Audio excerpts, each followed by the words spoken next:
शांत रहे।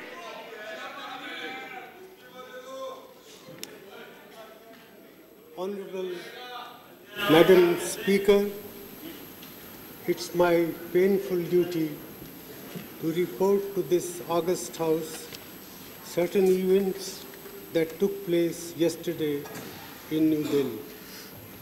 Honorable members are aware that after extensive consultations and discussions, including deliberations in a joint drafting committee and a meeting of all political parties represented in Parliament, the government has introduced a bill in the Lok Sabha on the setting up of the Lokpal. The bill has been referred to the Standing Committee concerned. Madam, notwithstanding the introduction of the bill, Shri Anna Hazare and his supporters have persisted with their demand that the Jan Lokpal bill drafted by Shri Anna Hazare should be introduced in Parliament and that the Jan Lokpal bill should be the bill that must be passed by Parliament. In support of this demand, Shri Anna Hazare had announced some time ago that he would undertake an indefinite fast beginning 16 August 2011. On August 2, 2011, an application was made to Delhi Police by an organization called India Against Corruption for permission to hold a month-long fast beginning August 16, 2011 at New Delhi. Delhi Police held discussions with the applicants in order to identify a suitable place and to formulate the conditions under which the permissions could be granted for holding a fast at that place. Eventually, on August 13, 2011, Delhi Police informed the applicants that permission would be granted for the protest at Jayaprakash Narayan Park near Firoz Shah Kotla, subject to permission being granted by the land owning agency and subject to certain conditions. Delhi Police also informed the applicants that they would have to give an undertaking to abide by the condition. However, on August 15, 2011, the organizers refused to accept 6 of the conditions, including the condition that the protest fast would be limited to 3 days. Hence, Delhi Police informed the applicants that since they had declined to accept some of the conditions and refused to give the undertaking to abide by all the conditions, permission would not be granted to hold the protest fast at Jayaprakash Narayan Park. Prohibitory orders under Section 144 of the Criminal Procedure Code were also imposed on August 15, 2011 in and around Jayaprakash Narayan Park and some other areas. Madam, on the evening of August 15, 2011, Shri Anna Hazare, through public statements, made it clear that he and his supporters would converge at Jayaprakash Narayan Park and defy the prohibitory orders under Section 144 Criminal Procedure Code. Yesterday morning, Delhi Police reviewed the situation. Delhi Police came to the conclusion that it was clear that Shri Anna Hazare and his supporters would commit a cognizable offence.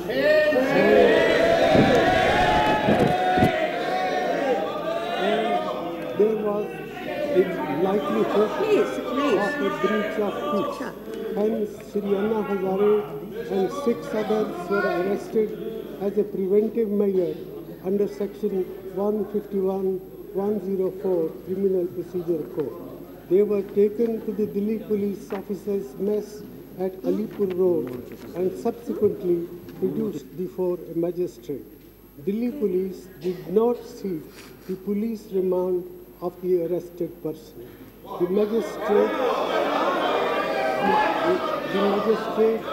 offered to release the arrested person on their personal bonds subject to the condition that they would undertake not to violate the prohibitory orders. However, Shri Anna Hazare and others refused to give such an undertaking or furnish personal bonds. Hence, the magistrate remanded the arrested person to 7 days judicial custody. Meanwhile, during the course of yesterday, about 2,603 persons were detained in Delhi when they were proceeding to urban areas where prohibitory orders under Section 144 of Criminal Procedure Code were enforced. All of them were released later in the evening yesterday.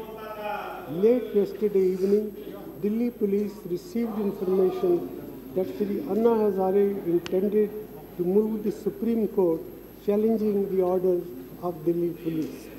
Delhi police also received information that the petition was likely to be mentioned before the Supreme Court on Wednesday, that is today, for urgent hearing. Since there were reasonable grounds to believe that Shri Anna Hazare had opted to seek legal remedies, Delhi police did not apprehend any imminent breach of peace or imminent disturbance to tranquility if the arrested person was released. Hence, Delhi police, let me finish it. Hence, Delhi police moved the magistrate concerned to review his earlier order, and the magistrate was pleased to release Shri Anna Hazare and the other arrested person at about 7 p.m. yesterday. The jail authorities informed Shri Anna Hazare and others that orders for their release had been received.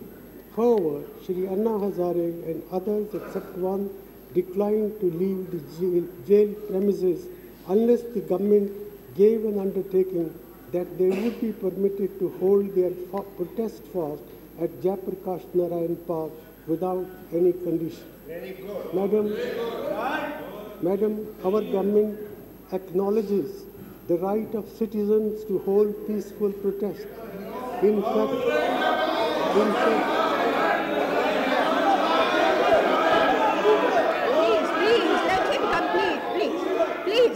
Please. No, nothing will go on record. Please. Have allowed several Please. Shant. Appropriate conditions have always been imposed, and the organizers were always required to give an undertaking to abide by all the conditions.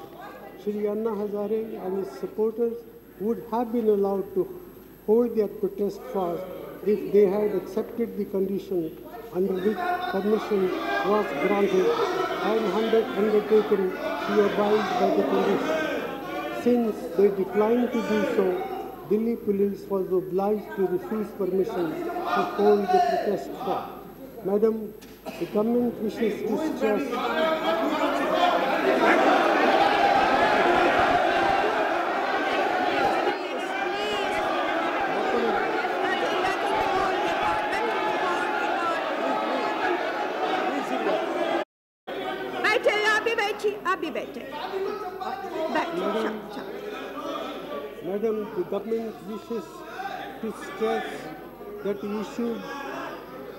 Madam, the government wishes to stress that the issue before the nation is not whether a Lokpal bill is necessary or desirable.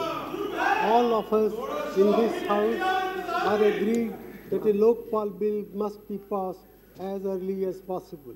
The question is, who drafts the law and who makes the law? I submit that the time-honored practice is that the executive drafts the bill and places it before Parliament, and that Parliament debates and adopts the bill with amendments if necessary. In the process of adoption of the bill,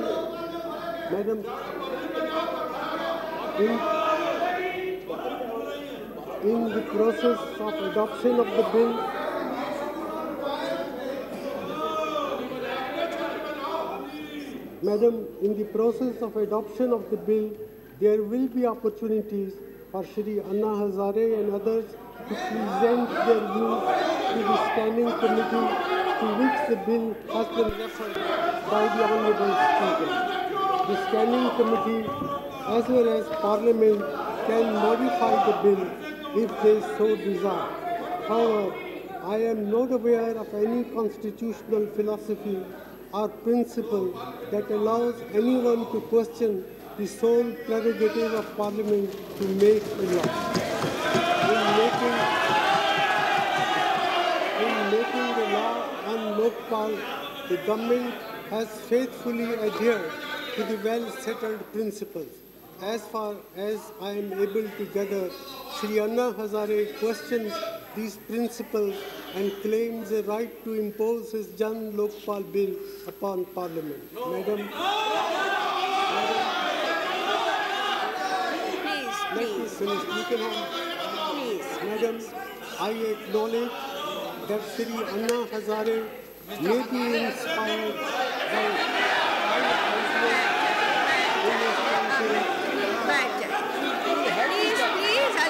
Please allow the statement to be completed.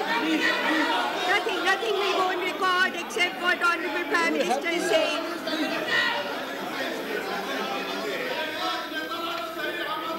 Madam, I acknowledge that Shri Anna Hazare may be inspired by high ideals in his campaign to set up a strong and effective Lokpal.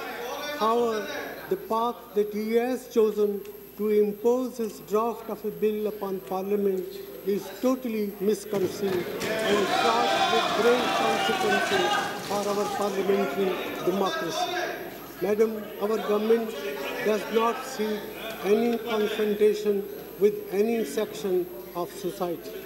But when some sections of society deliberately challenge the authorities of the government and the prerogatives of Parliament, it is the bounden duty of government to maintain peace and tranquility. Delhi Police, as the authority charged with the responsibility, took the minimum steps necessary to maintain peace and tranquility in the capital city. Inevitably, though unfortunately, it led to the arrest and subsequent release of Shri Anna Hazare and some of his supporters.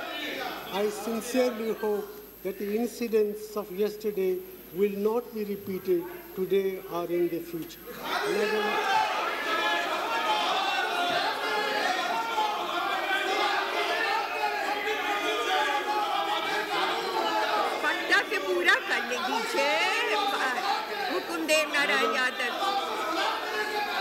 Madam, I should also make it clear that the issue between the government and Shri Anna Hazare is not one of different attitudes to fight.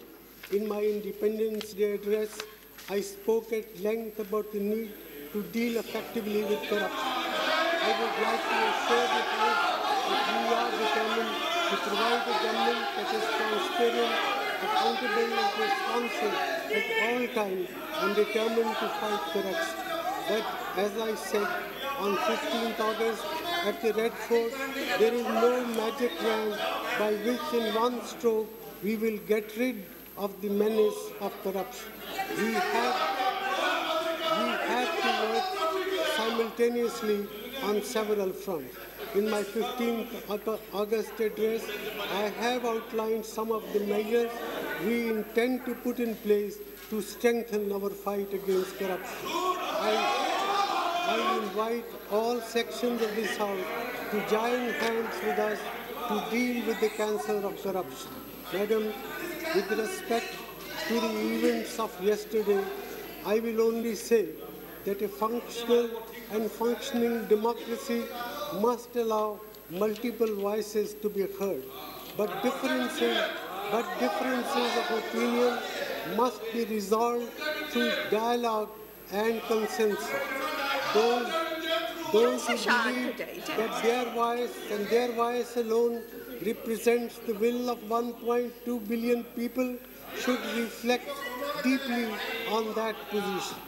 They must allow the elected representatives of the people in Parliament to do the job that they were elected.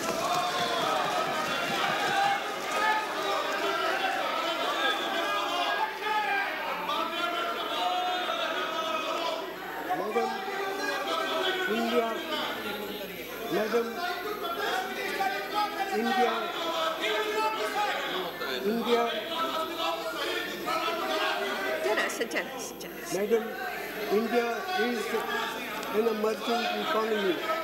We are now emerging as one of the important players on the world stage.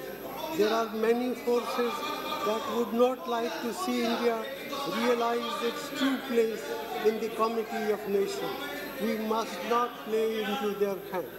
We must not create an environment in which our economic progress is hijacked by internal dissension. We must keep our mind focused on the need to push ahead with economic progress for the uplift of the common good. Madam, I appeal.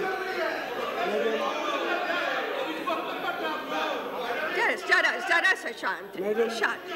I appeal to all sections of this august House to ensure that the government and its processes, Parliament and its processes function smoothly and effectively. There is no substitute for that. If some people do not agree with our policy, there will be a time when they will have an opportunity to present their points of view to the people of India. I request all political parties to ensure that Parliament functions smoothly. There are very important legislative measures that are required to be passed. If we do not pass them, we will do great injustice to the people of India and in turn hurt the Aam Aadmi.